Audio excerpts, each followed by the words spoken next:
and welcome to the Colegio Episcopal de Panama. So today is our International Day, and you may be asking, what is the International Day? It's a day where we celebrate the costumes, the dresses, the foods, and everything within a country. And today, you will be meeting also our director, so come with me. Okay, so right now we are at the direction, and here is our director. Muy buenos días. Deseo dar la bienvenida a los representantes de la ciudad de Imabari por los 45 años del pacto entre Japón y Panamá. Sean todos bienvenidos a lo que es nuestro Panamá. ¡Felicidades!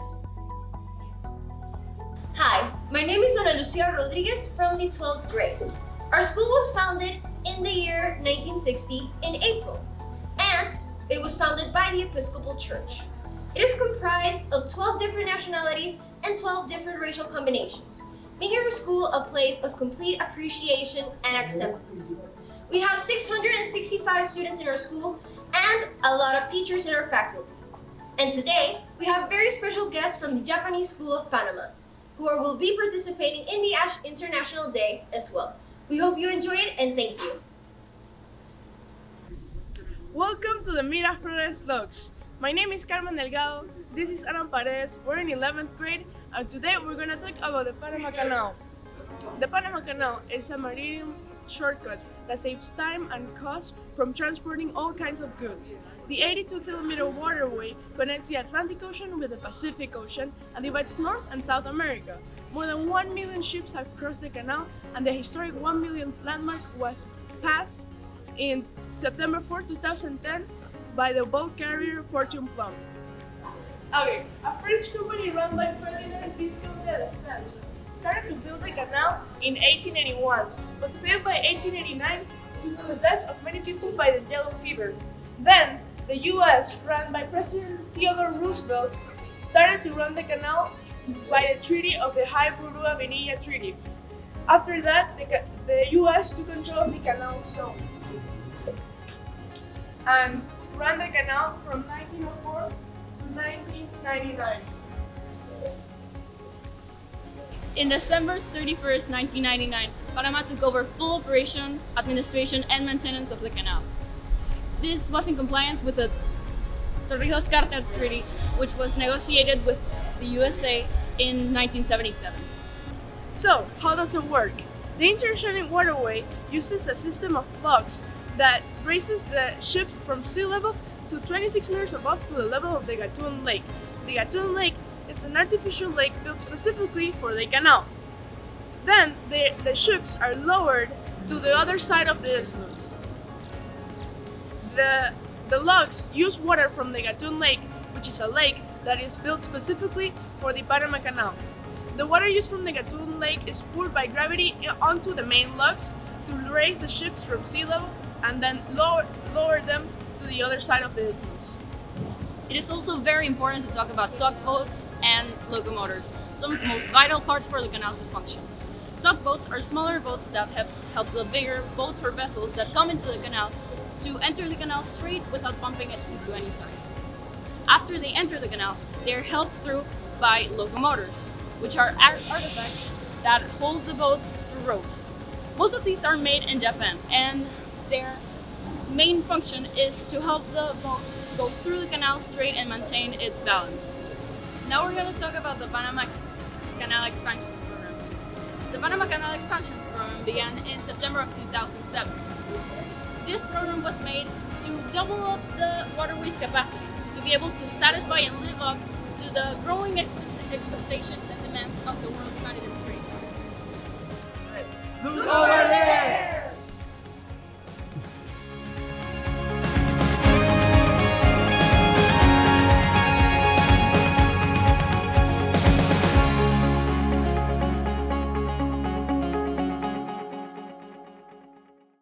Hi, my name is Deepa and this is Maria Pia, and we're going to talk about and show you mi pueblito. It's one of the main tourist attractions in Panama, located in the slopes of Cerro Ancón. It was founded in June 1993. It recreates the three cultures that coexist in Panama: the Afro-Caribbean, the peasant, and the indigenous. This is a replica of the old towns of Panama between the 16th century and the 19th century. Let's go to see more of display. Here you can see an old mail room, an old typewriter, an old telephone, a shelf with mail, an old radio. This is the old barber shop. Here you can see, look, the chair is wonderful. Are they drinking while working? There you can see a hat hanger and an old style wood chair with all the materials they use for cutting the hair. Here is the old priest room. Here you can see a wooden table, a small bed because they weren't allowed to bring anyone inside, a cross on the wall, a microwave, and some pots. This is a Panamanian traditional living room. These chairs and table are made of wood. The name is caoba. That's a very typical type of material here in Panama. There you can see an old radio with a Panamanian flag and some pottery. Here you can see a replica from the Nata Church that is located in el interior de Panama. Here is the National Polleras room. Here you can see the different costumes of Panama. First is the pollera for women. It is a long skirt with different colors and design, as you can see from the different polleras here. These costumes can vary depending on the region in Panama, and also for men, like here, is black pants with a white shirt and a sombrero pintado with different forms of striped black lines. You can get an eyeful of pollera and the national outfit for men at the last day of Carnival, and here you can see an old pollera created by hand 100 years ago. Here is an old Panamanian school. You can see the wooden desk, different pictures of the national costume of Panama. There on the teacher's desk, you can see a photo of the ex-Minister of Education. Hi, my name is Natalia and I'm going to talk about the molas.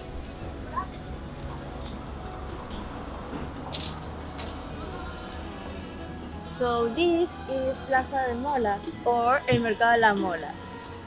The mola is a textile traditional art made by the Lunas, which is an ethnic group here in Panama. The mola is a textile sewn into panels using multiple layers and complex designs using a reverse applique technique. The mola is made entirely by hand and it can be different colors. The word mola in the Guna language means blouse or clothes.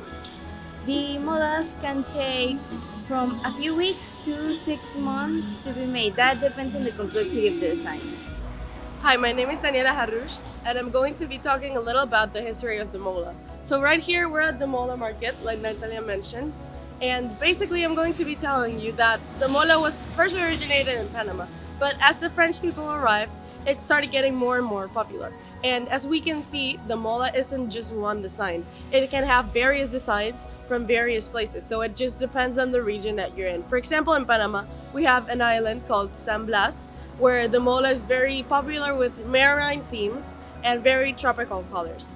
So now we're going to be interviewing a mola maker to see what she can do, which is also called an artisan. So now we're here with an artisan called Anilda. Hola, ¿qué es la pieza que tienes ahorita? La mola que nosotras cosemos. So she said that this piece right here is the mola that they sew. ¿Cuánto tiempo le tomó hacerla? Bueno, eso llevo casi como 15 días haciendo. So she said she has took about 15 days to make the mola. ¿Y qué es el diseño que tiene la mola? Tengo colibrí y 2 papos. So she has some flowers and a bird in her mola. ¿Y cuál fue su pieza de inspiración para la mola?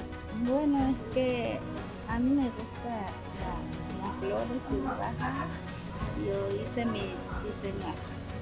So it's basically a piece of Panamanian culture, and she said that she likes the flowers and the birds, which is all for things we can see in Panama. Like I said, it varies on the regions that we're in. So here we can see many different molas.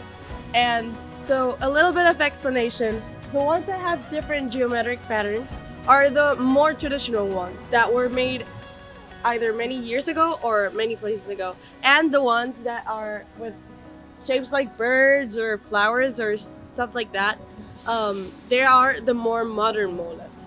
And they all are based on something that they take inspiration off of. For example, we can see over here all of the different molas. For example, this one above is the more traditional one, and over here we can see the more modern ones.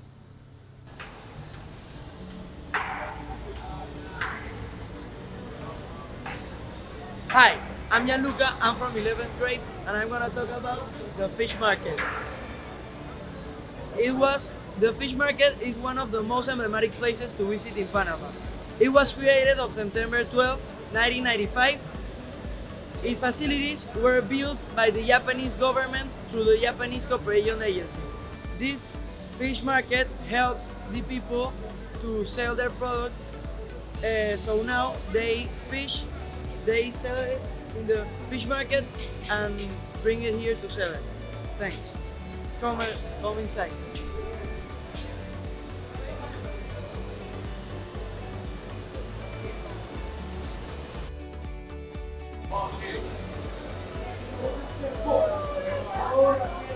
We got many types of fish like shrimps, squid, lobsters, tuna, and many kinds of fishes. We are buying ceviche.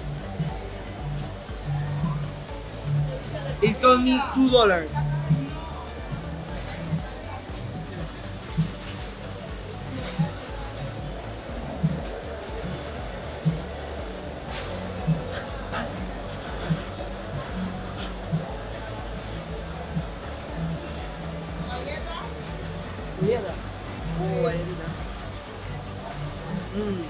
This is ceviche. Let's try it. Delicious. Come Panama to try it. Hey, my name is Valeria and I'm going to be talking about Cita Costera 3. Cita Costera 3 is a marine corridor that has a highway in shape of an arc, and it has cycling paths, parks, walking areas, and sports areas. It's about 7.6 kilometers long, and it was awarded one of the best highways in 2015. It opened in April 9th of 2014, and in the right you can see there is the skyscrapers, and in the left you can see there's the old town of Panama City. It also is the interconnection between Avenida Balboa and Avenida Los Poetas. Panama Viejo, also known as Panama la Vieja, is the remaining part of the original Panama City, the former capital of Panama, which was destroyed in 1671 by the Welsh privateer Henry Morgan. And why is Panama Viejo important? Founded in 1519, Panama Viejo is the oldest European settlement on the Pacific coast of the Americas. Conquistador Pedrarias Dávila laid it out, and thus it was the first planned town in the Western Hemisphere. But the centerpiece of the Panama Viejo is the Torre de la Catedral. Tourists can go up the tower and see the whole city and the beautiful beaches, as well as the Panamanian Ocean Reef. Casco Viejo, also known as Casco Antiguo or San Felipe, is the historic district of Panama City. Completed and settled in 1673, it was built following the near total destruction of the original Panama City in 1671, when the latter was attacked by pirates. Both places were designated a World Heritage Site in 1997. Casco Viejo today, once in the hands of local gangs, Panama City's historic district of Casco Viejo is now a UNESCO World Heritage Site and the most trendy nightlife neighborhood for parties, events, and restaurants. There is a museum in the city that includes the history of the canal while also including beautiful residential buildings. Hi, my name is Andrea. I'm going to talk about the Monument of Balboa, the Monument of the Four Men Around the Globe, and the Parque Urraca. The Monument of Vasco Núñez de Balboa is a statue dedicated to the Spanish conqueror Balboa, located in Panama City. He was a Spanish conqueror who came to Panama in 1501 to conquer diverse territories that were occupied by the native community, and he was also the one who discovered the Pacific Ocean. This statue of the four men carrying the globe of the world is carved in bronze and rests on a globe surrounded by four figures that represent the variety and union of races throughout the world. These men represent all the flags of the 206 countries in the world. I really enjoy running here. Hi, my name is Ana Laura, and today I will be talking about this beautiful place named the Cinta Costera, or better known in English as the Coastal Beltway. The Cinta Costera is known for its bike lanes, sport fields, and beautiful gardens. It is also known for its beautiful restaurants that sell traditional foods. The Cinta Costera is 7 kilometers or 3.4 miles long, and it runs along the Panama Bay. The inauguration of the Cinta Costera was the 20th of June of 2009.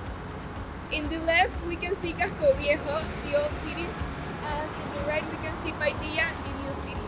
Casco Viejo is known for its traditional restaurants and nightlife, and Paitilla is known for its luxury shopping malls and being a place for many foreigners live. Thank you. Over there is the Parque Urraca.